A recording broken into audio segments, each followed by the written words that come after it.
नमस्कार मित्रहो, भीमभाष्य या माझ्या ऑडिओ व्हिज्युअल पॉडकास्ट सिरीजमध्ये आपल्या सर्वांचं मनपूर्वक स्वागत.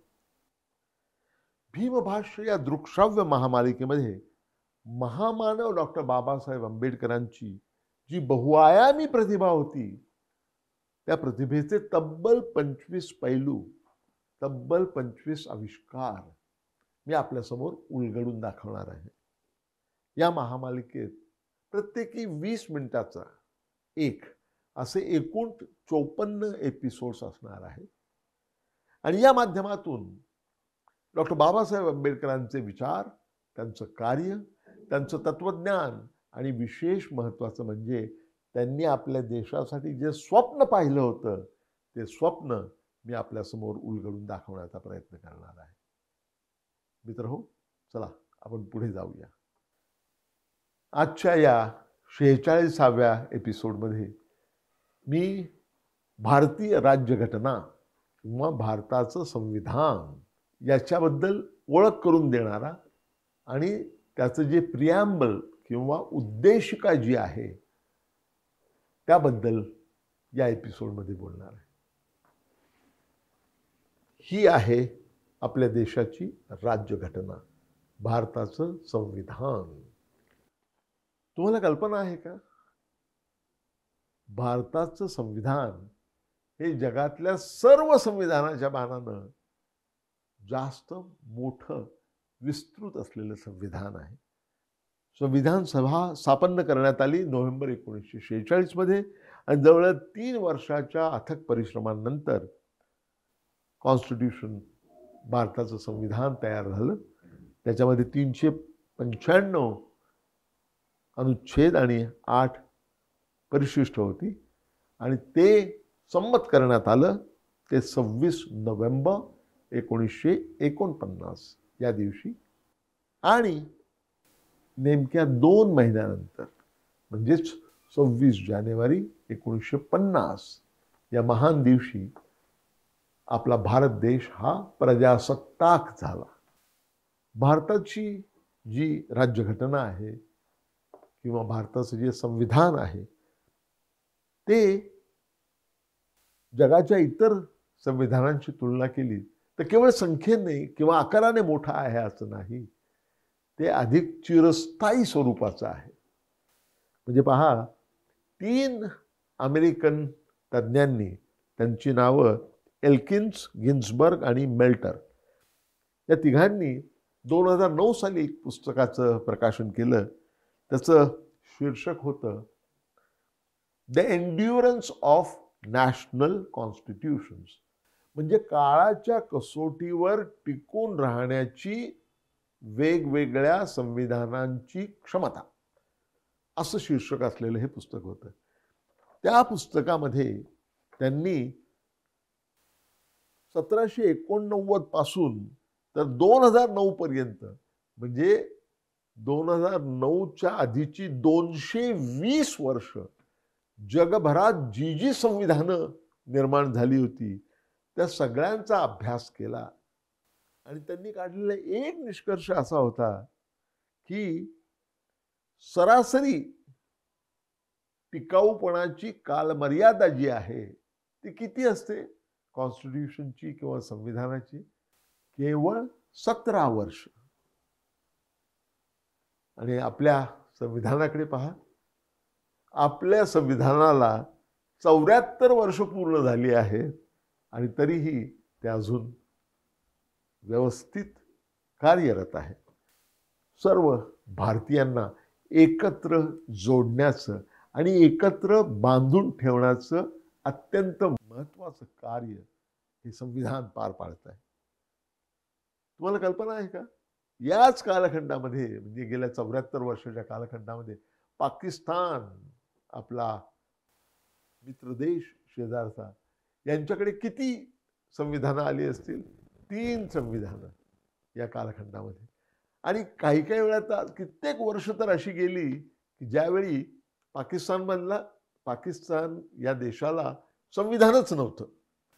म्हणजे तिथे जी बजबजपुरी माजलेली आहे त्याचं कारण, एक प्रमुख कारण काय असावं तर ते हेच होऊ शकतं.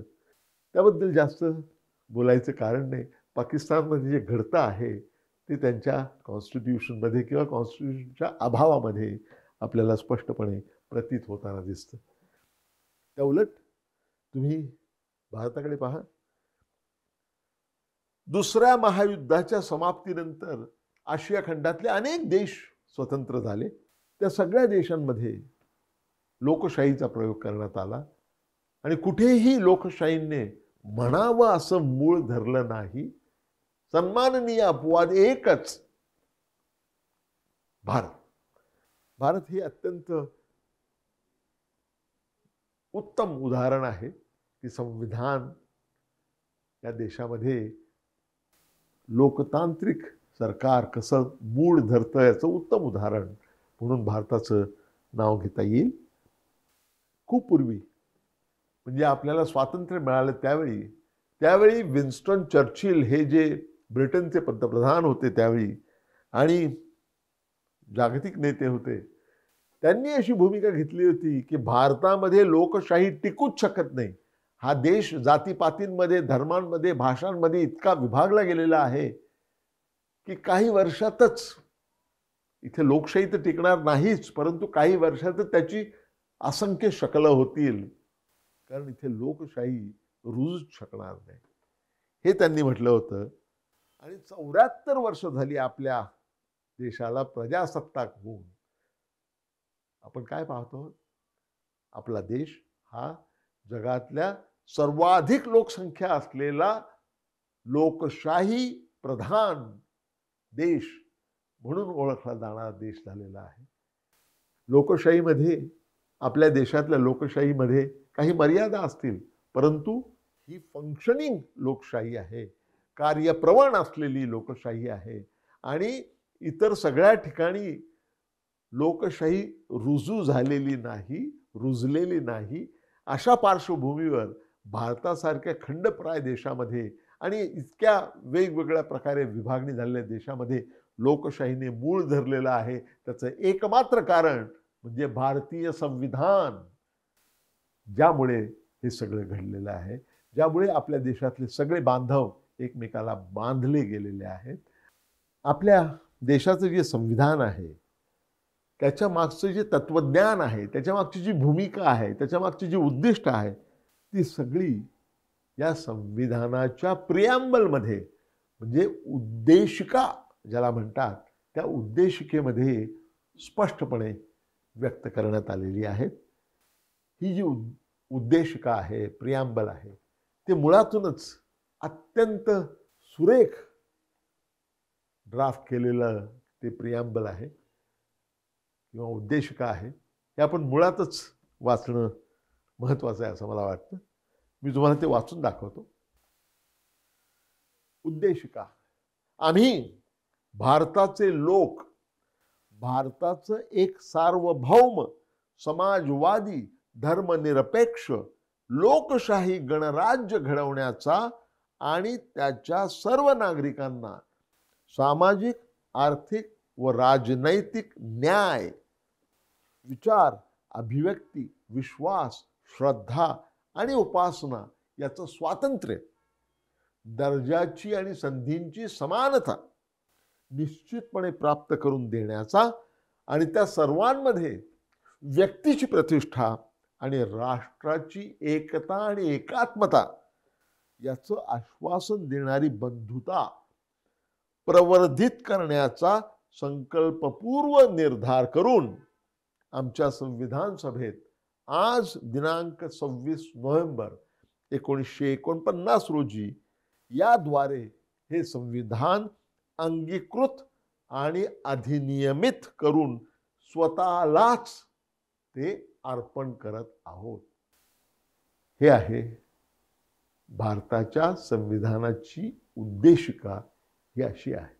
भारताचं जे तत्वज्ञान आहे, ज्याच्या आधारावर संविधानकारांनी डॉक्टर बाबासाहेब आंबेडकर आणि संविधान सभा यांनी आधुनिक भारताची पायाभरणी करण्याचं काम त्याच्या माध्यमातून केलेलं आहे. भारतीय संविधानाचं जे प्रिॲम्बल आहे, जे उद्देशिका आहे, त्या उद्देशिकेमध्ये भारताचा जो मूल्यभाव आहे, भारताचं जे तत्वज्ञान आहे, ते प्रतिबिंबित झालेलं आहे.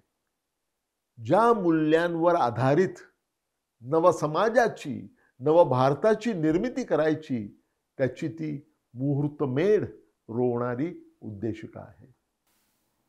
उद्देशिकेमध्ये भारतीय जनमानसाचं, त्यांच्या आशा आकांक्षांचं प्रतिबिंब पूर्णपणे उमटलेलं आहे. आणि जे कायदे करणारे लोक आहेत, कायदे मंडळ आहेत, त्यांच्यासाठी तो एक उद्देशिका म्हणजे एक मार्गदर्शक दीप आहे. म्हणजे ज्यावेळी आपल्याला भरकटल्यासारखं वाटतं, त्यावेळी अंधारात दिवा दाखवण्याचं काम करणारा किंवा अशा परिस्थितीमध्ये मार्गदर्शन करणारा एक दिवा म्हणजे उद्देशिका. तसं पाहायला गेलं तर ज्यांना कॉन्स्टिट्यूशनल व्हॅल्यूज म्हणतात, म्हणजे संविधानिक नीतिमत्ता सगळ्या संविधानात व्यापून उरलेली आहे, परंतु त्याचा जो आत्मा आहे, त्याचं जे स्पिरिट आहे, ते आपल्याला सापडतं ते उद्देशिकेमध्ये. आणि ही जी तत्व आहेत, ही तत्व काय आहेत? म्हणजे आपल्या संविधानाने जी उद्दिष्ट स्वतःसमोर ठेवलेली आहेत, देशासमोर ठेवलेली आहेत, ती नेमकी काय आहेत? ती आहेत सार्वभौम, समाजवादी, निधर्मी, लोकतांत्रिक, प्रजासत्ताक आणि स्वातंत्र्य, समता आणि बंधुत्व आणि सामाजिक न्याय आणि व्यक्तीची प्रतिष्ठा आणि सगळ्यात महत्त्वाचं म्हणजे पूर्ण देशाचं ऐक्य. ही सारी तत्व जी आहेत, मूलतत्व म्हणता येईल त्यांना, ही उद्देशिकेमध्ये व्यक्त झालेली आहेत. ही सगळी उद्दिष्ट जी आहेत भारतीय प्रजासत्ताकासमोर, ती आपल्या उद्देशिकेमध्ये प्रतिबिंबित झालेली आहेत, अधोरेखित झालेली आहे. सुरुवातीला 1965 साली एक केस झाली होती, ज्याला बेरुबारी केस म्हणतात. त्यामध्ये असा निर्णय देण्यात आला होता की प्रिॲम्बल किंवा उद्देशिका हा कॉन्स्टिट्यूशनचा म्हणजे आपल्या राज्यघटनेचा भागच नाही, कारण त्यातून काहीही सत्तेचा उगम त्यातून होत नाही आणि म्हणून तो आपल्या संविधानाचा भागच नाही, अशा प्रकारची जजमेंट त्यावेळी सुप्रीम कोर्टाने 1965 साली बेरुबारी केसमध्ये दिली होती. परंतु त्यानंतर 1973 साली जी ऐतिहासिक केशवानंद भारती केस झाली, त्या केसमध्ये सुप्रीम कोर्टाने असा निर्वाळा दिला की प्रिॲम्बल किंवा उद्देशिका हा संविधानाचा एक अविभाज्य भाग तर आहेच, परंतु तो जी बेसिक स्ट्रक्चर आहे, संविधानाची जी बेसिक स्ट्रक्चर किंवा जो मूळ गाभा आहे, त्याचाही तो भाग आहे. अशा अत्यंत महत्त्वाचा निर्णय केशवानंद भारती केसमध्ये सुप्रीम कोर्टाने दिलेला आपल्याला दिसतो. त्यांनी असंही म्हटलं आहे, आपल्या संविधानाचा, आपल्या राज्यघटनेचा आत्मा जर कशात असेल तर तो आहे उद्देशिकेमध्ये. आणि सुप्रीम कोर्टाने केशवानंद भारती केसमध्ये असाही निर्वाळा दिलेला आहे की उद्देशिका ही मूळ गाभा किंवा बेसिक स्ट्रक्चर याचा भाग आहे आणि म्हणूनच तिला अमेंड करता येणार नाही, उद्देशिका दुरुस्त करता येणार नाही. उद्देशिका दुरुस्त करत असताना आपल्या कॉन्स्टिट्यूशनचं जे बेसिक स्ट्रक्चर आहे, मूळ गाभा आहे, त्यामध्ये फेरफार, त्यामध्ये कुठलाही बदल करण्याचा अधिकार कुठल्याही विधिमंडळाला नाही, असा स्पष्ट निर्णय सुप्रीम कोर्टाने 1973च्या या केसमध्ये दिलेला आहे. याचा अर्थ असा की प्रिॲम्बल अमेंड करता येऊ शकेल, बदलता येऊ शकेल, परंतु त्याच्या मूळ गाभ्याला धक्का न लावता. आणि याचाच फायदा घेऊन 1976 साली 42वी घटना दुरुस्ती जी झाली त्यामध्ये 3 शब्द त्यामध्ये ॲड करण्यात आले. 3 अधिक शब्दांचा अंतर्भाव करण्यात आला. ते तीनही शब्द अतिशय महत्त्वाचे आहेत. सोशलिस्ट म्हणजे समाजवादी, सेक्युलर म्हणजे निधर्मी आणि इंटिग्रिटी म्हणजे सगळ्या देशाचं ऐक्य. हे तिन्ही शब्द नंतर मूळ जी उद्देशिका होती त्यामध्ये नसलेले हे 3 शब्द यांचा अंतर्भाव करण्यात आला. आणि हा अंतर्भाव करण्यात आला याचं कारण असं आहे की हा अंतर्भाव केल्यामुळे संविधानाचा जो गाभा आहे, जे बेसिक स्ट्रक्चर आहे, त्याला अजिबात धक्का लागत नाही. कारण पूर्वीपासून संविधानाचा जो गाभा होता त्यामध्ये या तीनही गोष्टी समाजवादी, निधर्मी आणि राष्ट्राचं ऐक्य या तिन्ही गोष्टी त्यामध्ये पूर्वी ज्या अनुस्यूत होत्या त्याच आता उद्देशिकेमध्ये त्यांचा आता अंतर्भाव स्पष्टपणे एक्सप्लिसिटली ज्याला म्हणतात तसा अंतर्भाव आता करण्यात आलेला आहे. मित्रहो, आता आपल्याला विदित झालेलंच आहे की आपल्या देशाचं जे संविधान आहे, राज्यघटना आहे, ती सेक्युलर आहे, निधर्मी आहे. आणि आपलं जे संविधानाची जी उद्देशिका आहे ती स्पष्टपणे त्यात उल्लेख आलेला आहे की सार्वभौम, समाजवादी, निधर्मी आणि लोकतांत्रिक प्रजासत्ताक.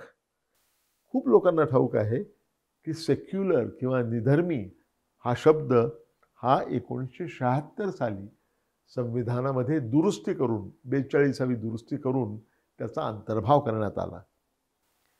पण मी यानंतर तुम्हाला जे सांगणार आहे ते तुम्हाला आश्चर्यकारक वाटेल. 17 ऑक्टोबर 1949 या दिवशी ज्यावेळी संविधान सभेच्या बैठका चालू होत्या त्यावेळी त्या बैठकींमध्ये त्या दिवशी 17 ऑक्टोबर 1949 या दिवशी एक आश्चर्यकारक घटना दुरुस्ती सुचवण्यात आली. काही सदस्यांचं असं म्हणणं पडलं की देवाचं नाव उद्देशिकेमध्ये आलं पाहिजे, परमेश्वराचं नाव उद्देशिकेमध्ये आलं पाहिजे. अशा प्रकारची दुरुस्ती पहिल्यांदा सुचवली ती H.V. कामत यांनी.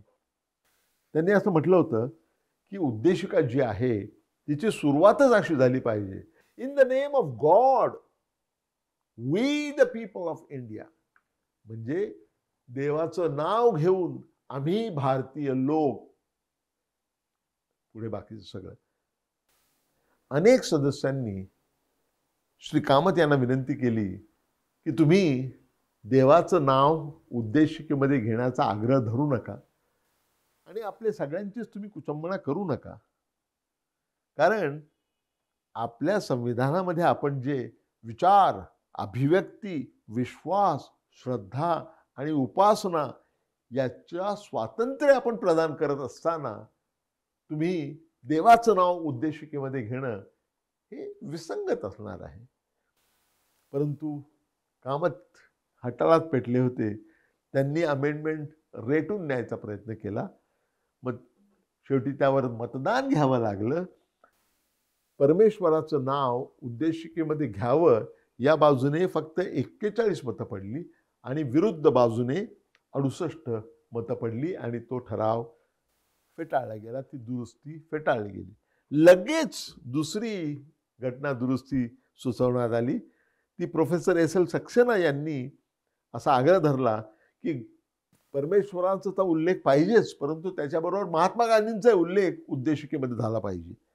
आणि त्यांनी इतर काही संविधानांची आठवण करून दिली, ज्यामध्ये विशेषतः आयरिश कॉन्स्टिट्यूशनची आठवण करून दिली, ज्यामध्ये ज्यांच्या उद्देशिकेमध्ये त्यांनी सुरुवात देवापासून, परमेश्वरापासून केलेली आहे आणि ज्या ज्या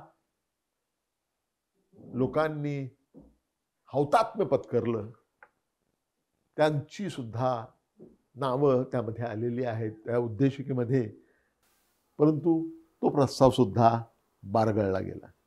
त्यानंतर तिसरा प्रयत्न करण्यात आला तो म्हणजे पंडित गोविंद मालवीय यांनी तो प्रयत्न केला आणि त्यांनी असं म्हटलं की परमेश्वर, सर्वव्यापी परमेश्वर, परमेश्वर the supreme being, Lord of the universe and Mahatma Gandhi, अशा प्रकारची शब्द योजना त्यांनी सुचवली.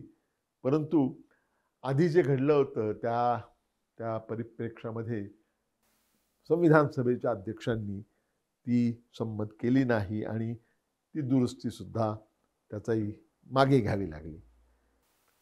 सरते शेवटी झालं काय तर संविधान सभेसाठी डॉक्टर बाबासाहेब आंबेडकरांनी जी शब्द योजना केली होती उद्देशिकेमध्ये, वी द पीपल, आम्ही भारताचे लोक, हाच शब्दप्रयोग तिथे प्रचलित झाला आणि अशा प्रकारे आपल्या देशाची उद्देशिका ही संमत करण्यात आली. इथून आपल्या संविधानाची सुरुवात होते. याची इतर जी वैशिष्ट्ये आहेत त्याबद्दल आपण या नंतरच्या एपिसोड्समध्ये त्याची चर्चा करणार आहोत. मित्रहो, हे सत्र आपण इथेच संपूया. परंतु जाण्यापूर्वी मी आपल्याला विनंती करू इच्छितो की जर भीमभाष्य ही ऑडिओ व्हिज्युअल पॉडकास्ट सिरीज तुम्हाला आवडली असेल तर तुम्ही ती लाईक करा, ती शेअर करा, ती सबस्क्राईब करा. पुन्हा भेटूया आपण लवकरच. धन्यवाद. नमस्कार.